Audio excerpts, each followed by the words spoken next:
અમરેલીમાં ભારે વરસાદ અને સંભવિત પૂરની સ્થિતિ વચ્ચે ફાયર વિભાગ સતત એલર્ટ મોડ પર છે। ગઈકાલે રાત્રે આશરે 9:30 કલાકે લીલિયા રોડ પર વરસાદી પાણીમાં એક 4-વ્હીલર કાર ફસાઈ જતા ફાયર બ્રિગેડની ટીમ તાત્કાલિક ઘટના સ્થળે પહોંચી હતી।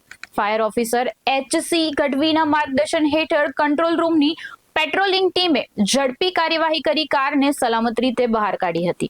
રેસ્ક્યુ કામગીરી પૂર્ણ થયા બાદ માર્ગ ફરી વાહન વ્યવહાર માટે ખુલ્લો કરવામાં આવ્યો હતો। ભારે વરસાદ વચ્ચે પોતાની સુરક્ષાની પરવા કર્યા વિના જનતાની સેવામાં ખડે પગે રહેલા અમરેલી ફાયર વિભાગની આ કામગીરીને સ્થાનિકોએ પણ બિરદાવી છે। નામ હતું ને શું ઘટના બની હતી? વલ્લભભાઈ કાબરિયા, લીલિયા રોડ, ફારમવાડી પાછળ આજે વરસાદ સાંજે ઘણો પડવાથી મારી મારુતિ વેગનાર કાર અમારી શેરીની સામે ફસાઈ ગયેલી હતી। તે સમયે બરાબર અમરેલી નગરપાલિકાની ફાયરની ગાડી નીકળતા મારી ગાડીને એ લોકોએ ફસાઈ ગયેલી ગાડીને સરસ